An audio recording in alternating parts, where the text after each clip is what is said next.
3, 2, 1. What's up, cuy? Harus jari bergetar.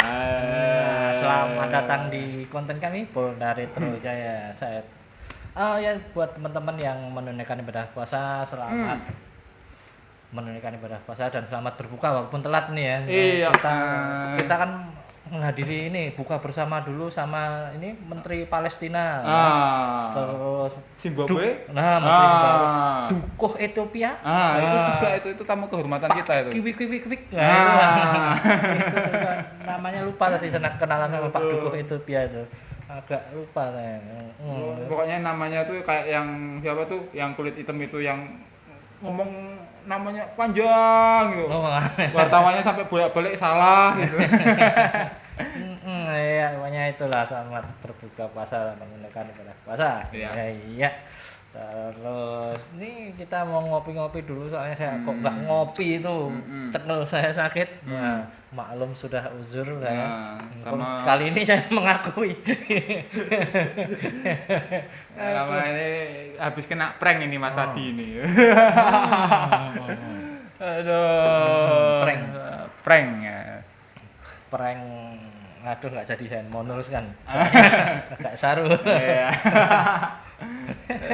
Soalnya ini kenapa kita sebut-sebut prank di sini juga kita mau bicara tentang prank yang lagi ngetren saat ini ya secara nasional ya. Ini susah Pak Ibu aja nggak bisa bikin prank ini loh. Wah. Susah. Atta Halilintar ya susah bikin ini prank ini adalah prank kelas berat. Jadi buat Atta atau Pak itu agak susah bikin ini. Sangat susah. Bangken raja pranknya Indonesia kalah sama yang ini nasional ini. Iya. Oke, kali ini kita akan membahas tentang kartu prakerja yang kemarin sempat heboh beberapa bulan lalu ya. Di mana kartu itu kalau nggak salah ya ini dipersiapkan untuk yang katanya kan pada awal digunakan sebagai kartu kalau sudah mendapatkan pelatihan atau apa untuk mencari pekerjaan yang karena ada COVID-19 ini terus dijadikan ya masih sama cuman yang ter-PHK atau telah dipulangkan itu supaya mendapat pelatihan kerja yang dimana itu nanti dapat intensif per bulannya selama 4 bulan 600.000 kalau sekitar itu. Nah itu hari ini kita akan mengupas dan melucuti satu demi satu dari baju, celana dan lain-lain dari kasus ini. Iya. Dan kita akan kembali setelah pesan-pesan berikut ini.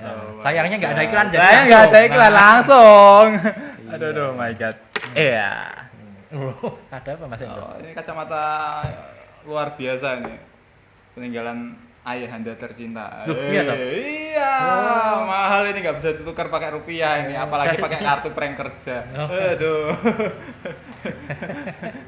Pakai kartu prank kerja. Carok duluan. Oke. Gimana? Mau mulai gimana nih?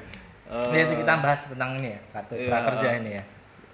Kayak yang kemarin kan kayak misalnya kan Mas Adi kan juga sempat daftar kan ya. Ini kan gara-gara Covid ini kan Mas Adi kan dirumahkan juga. Nah, itu nggak dapat gaji. Kalau teman-teman tahu ini Mas Adi ini perjuangannya wah luar biasa. Biasa buat saya. Sudah biasa bergaul dengan penderitaan. Menderita itu teman karib. Tapi yang buat karib bisa ya jangan tiap hari. Biasa tapi asik. Laptop papahnya udah tergadai loh ini. Tersebar nanti. Aduh. Oke. Harga diri juga tergadai. Santai. Pokoknya kita tuh ini luar biasanya gini kalau Tuhan itu bikin kejutan tuh pranknya Tuhan tuh lebih luar biasa daripada prank teman-teman kita. Tapi ya. Oke, gimana? Sambat lah. Oke, kita kembali ke prank kerja. Wah, ini curhat aja ini ya. Turut-turut. Oke. Benar ini Mas Adi ini. Kartu prakerja saya kasih ke pool biar agak serem Pak. Soalnya kan kemarin kan sama Om Deddy kan juga sudah dibahas itu. Sebenarnya yang dibutuhkan oleh orang Indonesia itu bukan pelatihan kerja. Tapi pekerjaannya. Kesempatan bekerja. Bekerja. Misalnya ya kemarin oke lah. Misalkan jadi dan benar nih kartu prakerja ini. Misalkan jadi. Apakah pemerintah sendiri sudah siap dengan lapangan pekerjaan?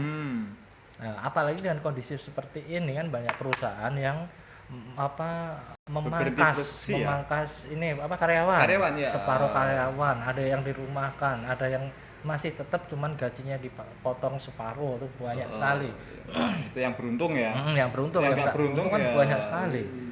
Apalagi yang mengharapkan pendapatan hari ini untuk hidup hari ini, itu kan kasihan Ya, juga banyak dan banget. sangat susah. Nah, apakah dengan Pelatihan pelatihan itu. prakerja dengan kartu prakerjanya itu pemerintah sendiri sudah menyiapkan lapangan kerjanya? Kalau enggak ya sama aja, percuma dong. Ya. Kita sudah ikut suruh bayar walaupun ada yang bagian termurah 100 berapa ribu. Lah kalau saya tidak cocok dengan bidangnya, kan semua itu harus cocok dengan minat dan bakatnya kan. Misal ya yang 100.000 itu jahit, cuman saya ahli Elektronik gitu, atau STM IT. gitu. Nah, kan nggak nyambung kok mau nyari murahnya aja loh. Ya, Kan sama nggak kemarin sesuai. yang kena kritik itu kan yang loh, kenapa pelatihan ini kan udah tersedia gratis di YouTube, semuanya ada gitu. Loh buat apa gitu, kayak gitu. Terus setelah ikut pelatihan itu terus dapat kartu itu apakah nanti diterima? Yakin diterima yakin dengan kartu diterima. itu positif diterima Yakin atau enggak? sesuai dengan apa Pak, misalnya saya punya pabrik ya ini ya. Saya punya pabrik gitu, terus ada yang ngelamar pakai Saya kartu ngelamar. prakerja. Mas Adi misalnya ngelamar gitu. Wah, saya pabriknya pabrik mebel ya. Oh, Mas Adi di situ sertifikatnya sertifikat jahit. Nggak cocok kan? Nggak cocok. Oh, ada yang sertifikat untuk mebel itu ternyata daftar. Loh, karyawan saya udah penuh. Mending daripada saya ngambil Mas Adi, saya panggil lagi karyawan-karyawan saya yang dulunya udah ada gitu. Orang saya aja mau mangkas karyawan saya, Mas, itu masuk. Itu. Nah, itu gimana? Coba? Pasti kan saya kan lebih kedekatan hati saya sama saya udah tahu dong ini mantan-mantan karyawan saya ini Iya. ahliannya itu benar-benar yang saya butuhkan. Ngapain saya Iya. ngambil orang lain kalau saya bisa panggil lagi karyawan saya yang dulu. Pas kan sudah Nah. sudah paham entah 1 tahun atau 2 tahun Sudah bekerja. paham dengan Ini kinerja kan perusahaan. baru aja datang. Nah, jadi apakah yang dibutuhkan itu pelatihan? Nah, ya balik lagi. Yang dibutuhkan sama pengangguran-pengangguran itu apa sih? Lapangan pekerjaannya sebenarnya. Kesempatan bekerja, lapangan pekerjaan. Orang Indonesia itu ya cukup melihat seminggu lah melihat YouTube, googling atau apa sudah bisa. Sudah bisa gitu. Wong ngutaki apa itu namanya kipas angin aja. Tinggal buka, kerjane ngene to. Oke. Nah, coba Anda lihat di mana luar negeri ada servis HP yang ada cuma di Indonesia. Tuh. Mereka belajar dari mana kok nggak cuma utak-atik sendiri. Tidak ada sekolahan servis HP ya. Pada awalnya loh. Pada awalnya nggak ada. Servis HP cuma ada di Indonesia. Kalau jeli loh kawan-kawan.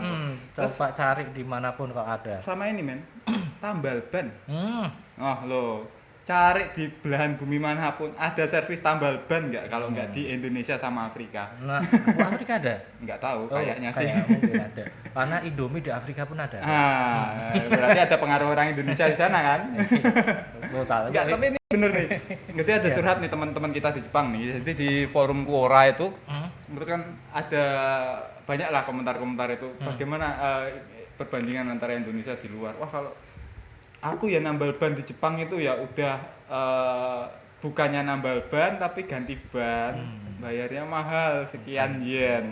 Dan banyakan sepeda. Sepeda kan banyak. Hotel goes. Kalau di sini 10.000 udah kelar tuh. Kalau di sana 100.000 lebih. Itu pun dengan sangat profesional sekali. Padahal lebih profesional di sini. Kerjanya simple, catatannya tuh rekening bonnya itu profesional banget bikinnya. Tadi aku buka ban sekian ratus yen. Tadi aku masang rantai sekian ratus. Di total kok jatuhnya segitu. Kalau di Indonesia cuma 10.000 kelar itu. Udah kasih oli digemuki.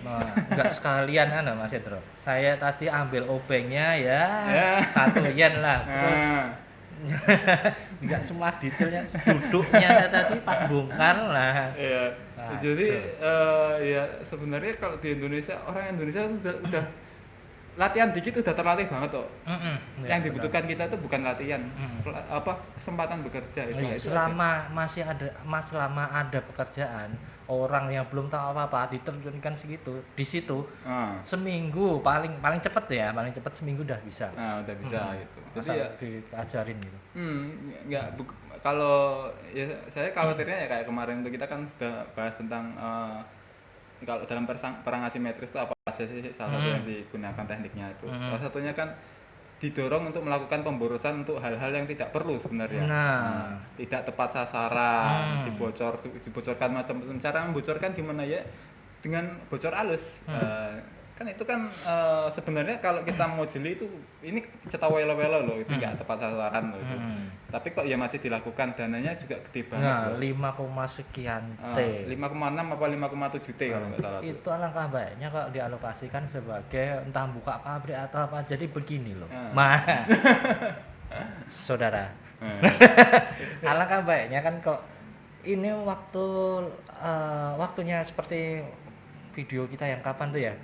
Ini kan adalah waktunya yang tepat untuk mengejar industri kita. Iya, benar. Di mana negara lain sedang stop industrinya, mending Indonesia ini digenjot lagi industrinya. Kita bangun apa? Misalnya kita ada bangun pabrik A. Cuman kendalanya adalah bahan pokoknya tidak ada. Nah, langkah baiknya kita membuat dana itu dialokasikan untuk membuat pabrik penghasil bahan pokok untuk menyokong yang ini. Nah, kita kan di sini startnya bisa lebih maju lagi di industrinya. Asal ya bisa maju sih, asal nggak ada yang kurang berkepentingan di dalam dan bermain di dalam situ. Itu yang berbahaya seperti anda ini. Ya itu kan makanya kan kritiknya banyak banget loh tuh itu dari Om Deddy juga itu masukan sih. Kalau mau dianggap kritik ya monggo, tapi sebenarnya kalau dari sudut pandang kita itu kan masukan. Kalau ada anak kecil mau ke pelosok selokan itu kan hati-hati jangan ke situ nanti kepleset loh. Itu kan seperti warning. Itu licin loh. Jadi ya tergantung mau anggap itu sebagai masukan atau itu dianggap kayaknya mengancam. Nah, kan itu kan masing-masing persepsi juga. Itu satu. Yang kedua gini, sebenarnya ini kan terjadi karena PHK kan. Iya kan. Banyak pekerja-pekerja kita tiba-tiba nganggur serentak nasional. Itu kan karena PHK. Sebenarnya PHK-nya itu karena apa sih? Nah, itu kan harus digali lagi. PHK-nya karena ya emang usahanya berhenti produksi, tidak berusaha lagi. Kenapa kok perusahaannya berhenti produksi atau tidak menghasilkan pendapatan? Salah satunya ya karena ya ditutup-tutup itu. Di lock. Ya, belum sampai lockdown sih, tapi kan setidaknya kan ketika mau berusaha kan disuruh bubar. Bubar atau tutup dulu. Makanya di sini kan kita cuma mau menyampaikan aja. Itu pertimbangannya udah tepat belum, udah akurat belum, udah tepat sasaran belum, jangan-jangan masuk ke jebakan loh. Nah, kayak gitu lagi kan. Makanya kan kemarin kan kita juga share itu apa namanya, ini kayak misalnya pengaruh sinar matahari terhadap pertumbuhan bakteri dan virus. Itu kan sebenarnya kan hampir semua mahasiswa kedokteran di Indonesia dapat praktikum itu. Nah, gitu. Jadi mereka disuruh lihat ini loh fungsinya sinar matahari sebagai disinfektan tuh seperti ini gitu. Dalam 2 menit jadi itu kan dia pakai kayak patri gini, ada medium agar darah. Itu bakterinya yang kebetulan yang biasa dipakai kan E. coli kan? Karena E. coli itu tidak terlalu berbahaya itu bakteri pembusuk yang ada di BO kita itu. Nah, dioret-oretkan ke sini set gitu dah. Satu ditutup, satu kena sinar matahari gitu. Pakai UV itu ya. Nah, sinar UV. Cuma dikena sinar matahari 2 menit, dibiarin gini aja. Nih ya, separuh ditutup. Separuh ditutup selama ini. 2 menit. Udah dipapar sinar matahari selama 2 menit. Itu udah cukup kok. Habis itu besoknya dilihat lagi. Ternyata yang kena sinar matahari yang di sini itu pertumbuhan bakterinya 0. Berarti kan mati semua. Sedangkan di sini yang ditutup tadi berarti kan nggak kena sinar matahari. Itu kan pertumbuhan bakterinya tuh tetap dia tumbuh. Karena apa? Dia nggak mati karena sinar UV. Nggak kena sinar UV, makanya dia nggak mati. Terbentuklah koloni-koloni bakteri itu. Dari situ kan sudah ketahuan bahwa sebenarnya ya kita punya perlindungan yang luar biasa oleh Tuhan, itu dilindungi banget dengan sinar matahari ini. Jadi apakah strategi pertahanan biologis kita tepat sasaran udah dengan melakukan apa namanya pembubaran lapak usaha lah, bisa dibilang seperti itu secara umum. Makanya kan itu apakah udah tepat gitu. Kalau udah tepat yo harus tahu resikonya juga gitu. Tapi kan kalau dari percobaan sederhana yang tadi itu yang ditunjukkan, hampir semua anak kedokteran tahu loh ini. Nah, masalahnya kenapa tidak ada yang memberikan penyuluhan di situ? Nah, takut soalnya. Loh, takutnya kenapa di sini nih? Kalau nanti disantelap sama berita kayak gitu. Misalnya saya udah ngomong gini ya, barusan kan kita ngomong ini. Besoknya, loh itu kena nambah COVID lagi satu. Loh nambah lagi COVID, katanya dilindungi matahari. Nah, kan itu kan jadi berabe juga. Padahal juga di sini kan kita selalu tekankan juga, walaupun kita dilindungi sinar matahari, ada jendela waktu antara 1 sampai 3 menit. Jadi ketika Mas Adi ini COVID, ini saya juga bisa kena. Wahing cu. Bisa kena, makanya PSBB juga nggak apa-apa. Itu emang bukan PSBB apa ya? Physical distancing. Nah, itu bisa itu diterapkan. Jadi kalau umpamanya kan kemarin Mas Adi juga kasih contoh tuh, pabrik masih bisa beroperasi. Antara pekerja satu dengan pekerja lainnya jaraknya berapa sih? Nah, itu kan bisa dijarakin. Iya, sebenarnya masih tetap berjalan ya untuk pabrik ya. Tinggal shiftnya itu dikurangin, jadi nggak terlalu capek kan. Mereka pun digaji separuh asal dibicarakan baik-baik, tetap nggak apa-apa. Tetap mau kok, yang penting masih ada pendapatan. Shift shift dibagi, misalnya biasanya 1 shift jadi 2 shift. Untuk gaji mungkin dipotong, jadi kan masih bisa berjalan semua. Industri masih jalan, jadi kita nggak peok-peok gini kan. Kalau gini kan akhirnya kan kayak yang kemarin itu antara mudik dan pulang kampung itu. Itu kan masalahnya kan ya agak susah sih masalahnya. Belum lagi yang kemarin isu napi itu dirumahkan. Oke lah, misalnya buat mengurangi asupan makan. Beban anggaran nggak apa-apa. Cuman konsekuensinya untuk mengeluarkan itu harus ada lapangan kerja. Kalau tidak ada lapangan kerja ya kriminal lagi dong. Misalkan saya napi, oke saya dikeluarkan. Kalau saya udah keluar, saya nyari kerjaan yang benar dan baik, tidak diterima, tidak bisa. Saya nyuri lagi. Secara manusiawi seperti itu, karena butuh makan, paling tidak bukan butuh untuk makan lah. Nalurinya seperti itu dan itu wajar. Terus sama kalaupun dikasih pelatihan, mau latihan sampai kapan? Yang dibutuhkan lapangan pekerjaan, bukan pelatihan kerja. Iya, yang dibutuhkan adalah pendapatan masuk. Pelatihan tuh bisa sambil jalan, seminggu udah bisa. Saya yakin orang Indonesia masih bisa dengan seminggu itu. Itu satu. Terus yang dibutuhkan kan lapangan kerja, bukan pelatihan. Lah lapangan kerjanya malah ditutupi. Itu pada ditutup kayak gitu ya. Gimana mau bekerja, yang udah jelas-jelas menerima pegawai, menciptakan lapangan pekerjaan, memutar roda ekonomi, malah ditutup. Gimana mau kerja, mau latihan sampai kapan? Itu kan nanti kan pemborosan dana negara. APBN habis, utang lagi Anda. Terus yang bayar siapa? Yang bayar kan kami juga dengan pajak dan lain-lain. Kecuali yang bayar Anda sendiri nggak masalah, Anda mau utang. Silakan mau utang 500 triliun asal Anda yang bayar. Yang bayar mereka sendiri kan. Hidup Anda harus 500 triliun. Harus 500 tahun. Untuk membayar itu entah berapa lah untungnya. Itu nggak masalah, cuman kan dibebankan ke rakyat-rakyat kecil yang pendapatnya di bawah, ya masih banyak ya gaji-gaji di bawah 1 juta atau berapa. Yang gajinya nol masih banyak kok. Gajinya nol pun masih banyak. Jujur-jujuran aja yang gajinya nol masih banyak. Terus juga pelatihan sama untuk SMA, SMK itu. Lah, yang sarjana yang sarjana kan banyak banget yang hitung sarjananya nggak kepake, habis itu Gojek, Grab. Iya. Sebenarnya para sarjana itu kan tidak ada pilihan lain, karena kan mencari pekerjaan agak susah. Yang sesuai dengan bidangnya. Dia misalnya arsitektur atau sarjana ekonomi. Elektro Atau ekonomi. oke ngelamar kerjaan nggak dapat wah ya akhirnya kan larinya Iya. bukannya jelek loh nih, Mm-mm. cuman kan tidak sesuai saja dengan yang telah dipelajari Ah, dan tidak sesuai, pokoknya tidak sesuai dengan bidangnya lah. dengan Kemudian bidang yang pelajari. karena Makanya kebutuhan terus akhirnya ke ojol, ojek ojol. online, Nah. gitu karena ya kepepet itu juga. Ya, makanya ini kan yang harus kita garis bawahi kan berarti kan antara supply Hmm. sarjana kita Hmm. dengan ketersediaan lapangan pekerjaan yang Iya. sesuai dengan itu dengan bidang mereka masing-masing itu kan nggak berimbang. Ya berimbang. Coba kalau kita bandingkan dengan ayah-ayah kita gitu, orang tua kita lah itu. Iya, era Gitu. tahun 60 atau 70. Sarjana yang dihasilkan dengan lapangan pekerjaannya lebih banyak lapangan pekerjaannya. Jadi seimbang. Jadi masih bisa lah. Masih bisa, ya. Masih bisa gitu. Jadi sesuai dengan keahlian. Tapi sekarang berapa banyak sarjana ekonomi yang habis itu eh loh, ini kebanyakan sarjana ekonomi padahal kita marketingnya segala macam itu nggak sebanyak itu. Jadi ya akhirnya ya ngojol juga. Sarjana elektronya juga gitu juga. Mau pabrik elektroniknya juga lebih sedikit daripada sarjana yang dihasilkan. Daya tampungnya juga seperti itu.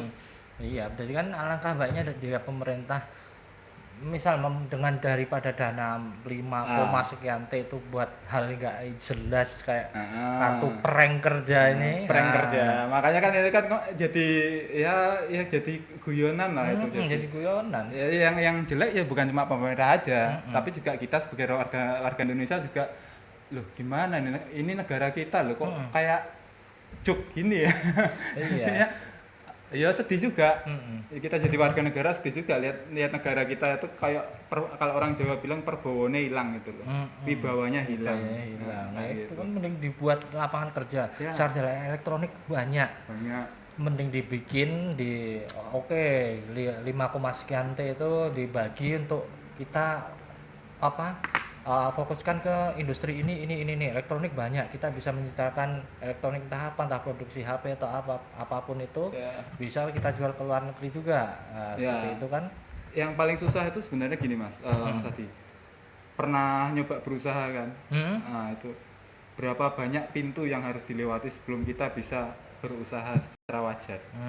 Pintu birokrasi, pintu keamanan. Jadi kan uang keamanan kan kita harus sediain, kadang seperti itu. Jadi kita tuh mau berusaha kalau dananya kecil ya kita udah keok duluan bayar uang keamanan. Iya sih. Makanya kan ya harus dilihat dulu nih usaha apa, terus birokrasinya jangan bikin ribet dan dibikin ribet susah sekali. Pajak tinggi lah, kita baru mau mulai nol pajak udah tinggi. Kita kalau lagi buka usaha kan yang paling sering ditakut-takutin kan izinnya mana? Izinnya mana? Tuh, langsung kita kan teratap gitu.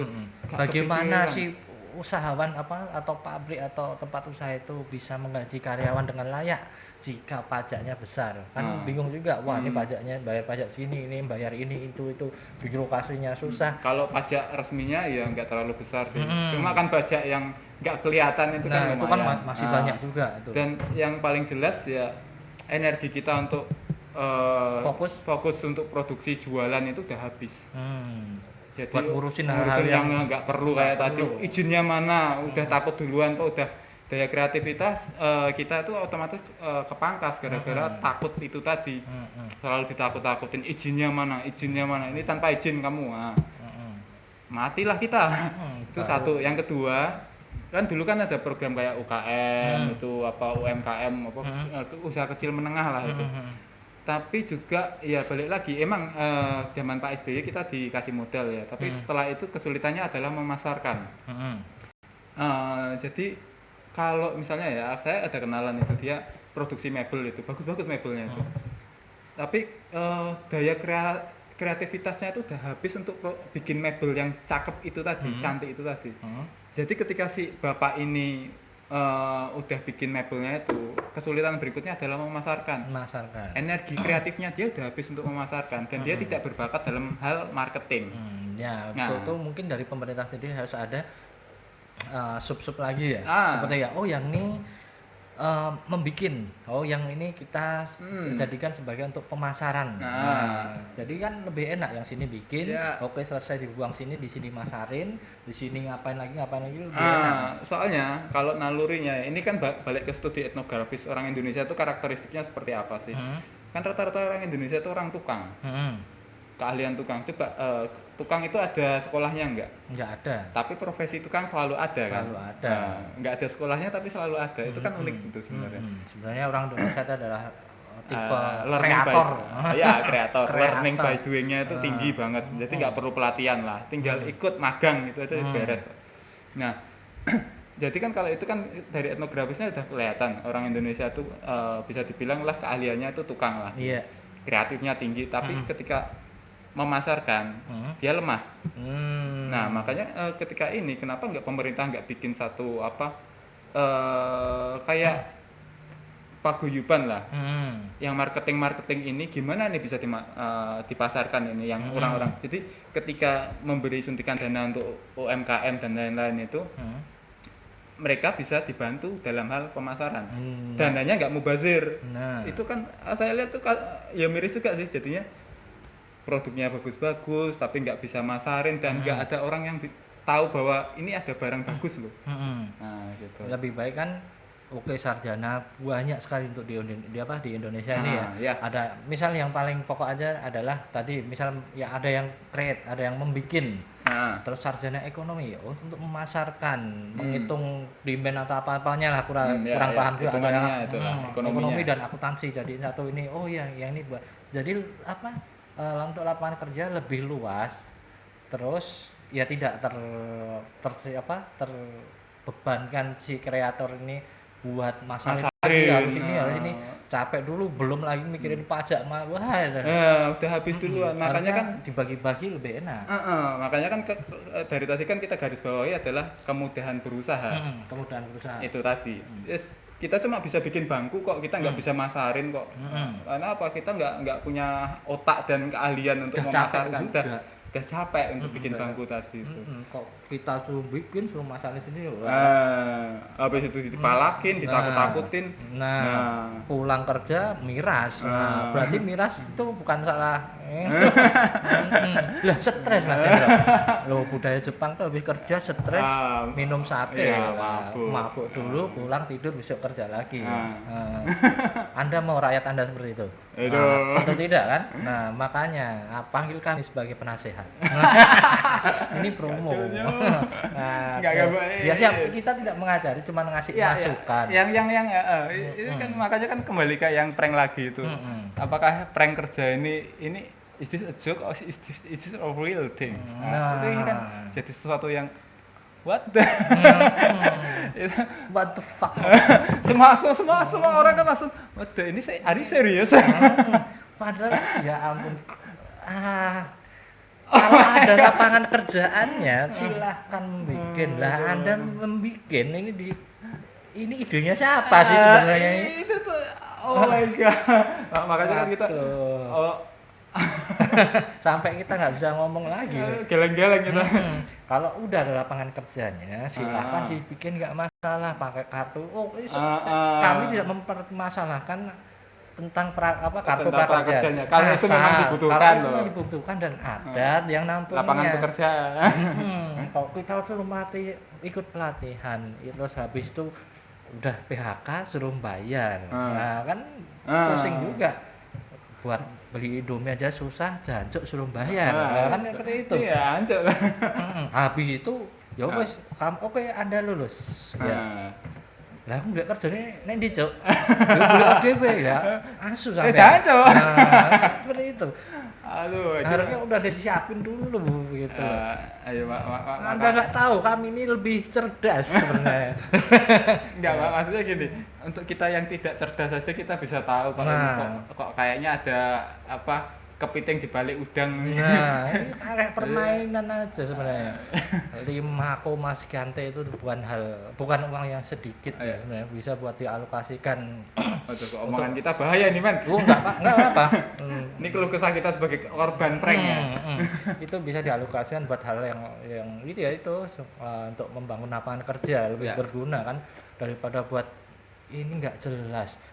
Apalagi harus pakai pelatihan online. Kuota Nah. berapa, Bos? Terus apakah sudah secepat itu Ya. koneksi internet kita? Oke, online. Sudah pelatihan ini.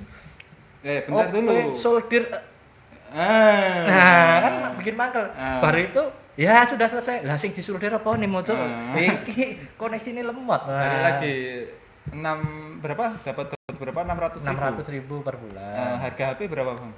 Harga HP paling murah. Ya kalau yang seperti saya pakai yang BM-an ya murah lah. Nah, Salah tapi kan sendiri BM ya HP katanya mahal. dilarang. Maka Kan katanya BM dilarang. loh, masalahnya kok pekerjaan atau gaji saya sudah mencukupi, saya nggak mungkin beli HP BM. Nah. Karena kan sudah murah, Ya. terus speknya oke ya saya beli yang itu. Ya.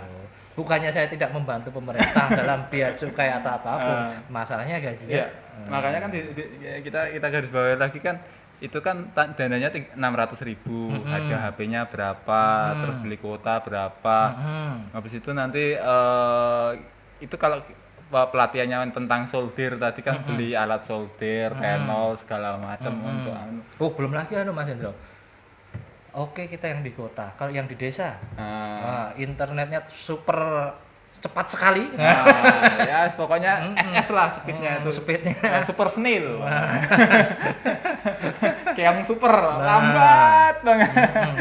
Setengah G ya, bukan 3G, 4G, 5G. Ya, itu. 0,5 G ya itu kan susah juga kalau yang Ya. untuk yang di pedesaan atau apa itu kan ya lebih baik kalau mau prakerja atau apa daripada online mending manual aja sih dari pusat ke Dukuh Lurah RT RW nanti baru Manual bisa. kan ada PSBB dibubarin lagi nanti. Oh iya juga. Yang udah kerja aja dibubarin apalagi yang baru pelatihan. Waduh. Kok serba susah bangsa ini ya. Ya, makanya kita mendekati kesimpulan ya ini ya. Udah tepat nggak kita strategi kita dalam menangani COVID ini? Nah, terus jalan keluarnya itu kita masuk jebakan atau itu solusi? Kalau yang barusan ini saya terus terang ngomong itu jebakan. Iya. Dan harus ada orang yang berani ngomong itu jebakan. Nah, ini adalah jebakan Batman. Ya, soalnya apa? Iya. 5,6 T. 5,6 T itu dana yang gede loh. Itu Kok udah buat cukup rayahan orang-orang yang berkepentingan di situ. Nah. Nah, besok bisa istrinya beli Rolex 8. banget. Ya. Apa kita salah ngomong ini? Ya kita punya hak kok. Iya. Ini kan setiap warga negara berhak dan wajib dalam upaya bela negara. Toh kita juga untuk untuk tujuan yang baik gitu. Ya. Untuk negara ini, untuk masyarakat kita supaya maju lebih baik, Lebih kritis, lebih cerdas, lebih berani dalam mengungkapkan pendapat. Soalnya kalau kita udah tahu ada sesuatu yang something wrong di sini, that's something wrong, exactly. Kalau nggak ada yang ngomong, siapa lagi? Ya siapa lagi? Ya. Soalnya ya kita anggap kita bodoh ya, cuman kita peduli dengan negara ini, peduli dengan bukan kitanya aja, cuman setelah kita regenerasi, setelah kita anak cucu kita kan Ini gimana kalau kita udah remuk duluan. Ini kan bagian dari pertanggungjawaban kita kepada anak cucu kita. Iya. Loh, yang dulu waktu ada kayak gini kok nggak berani ngomong. Yang dulu Ya, clubbing dulu. Soalnya yang stres. Jadi negara ini gimana pusing yang Ya. mabuk. Ya. Ya, bukan mabuk itu benar. Saya tidak mengajarkan itu. Ya, itu. Ya, itulah ini bagian dari curhat unek-unek kita sebagai warga negara juga. Ini juga bagian dari ya pertanggungjawaban kita pada cucu kita, anak cucu kita. Iya. Jangan sampai ketika besok kita ditanyai waktu dihisap sama yang Maha Kuasa, dulu waktu terjadi seperti ini, apa upayamu, apa usahamu? Kamu nggak ngapa-ngapain? Nggak, ya Allah, saya udah ngomong, saya udah dengan sesuai dengan kapabilitas saya nggak mungkin, kami bukan berada yang pemegang kebijakan, tapi setidaknya kami sebagai warga negara udah ngomong. Iya, sudah ngomong. Setidaknya video ini bisa mengurangi dosa kita lah. Ya, besok waktu dihisap. Mau pakai gergaji mesin nggak jadi, ini cambuk aja lah. Kasihan tak kenapa. Ya, insya Allah ya. Amin ya rabbal alamin. Iya. Sekian dulu dari kita ya, semoga bermanfaat buat teman-teman yang menonton video ini. Ya, ini sekedar sharing unek-unek. Ya. ya siapa tahu ditonton sama orang yang lebih nganu lagi, Ya, insya Allah. lebih baik, ya menjadi masukan yang lebih baik. Ya, Gitu. dan selalu ingat, kita dalam pertarungan ini, dalam pertempuran ini selalu ingat kelemahan dan kelebihan. Apa kelebihan Indonesia dalam biodefense? Kita punya bioshield yang luar biasa yang dianugerahi oleh Tuhan Yang Maha Kuasa, berupa sinar matahari yang dalam 2 menit dia dapat mengurai asam amino, baik itu dari bakteri yang strukturnya lebih besar maupun virus yang lebih lemah atau lebih kecil. Ya, seperti itu. Iya, gitu dulu. Ya, seperti dulu lah dari kita. Ya. Sama kering nih saya mau ngomong apa ini. Tapi ya alhamdulillah ada plong ya kita. Nah, udah plong, udah lego. Ya. Ya oke, gitu dulu dari kami. Untuk ya semoga bermanfaat dan selamat menunaikan ibadah puasa sampai 29 hari ke belakang lagi, semoga lancar, diberi kekuatan dan kesehatan. Sekian dulu dari kami Polda Metro Jaya. Saya Endro dan kok kebalik? Saya kebalik. Saya Adi ya. Kak Adi E-nya 3, temannya Mbak Siska E-nya 3 dan ini Indro Gondes. Oke, sekian dulu dari kami. 3, 2, 1, WhatsApp, cuk.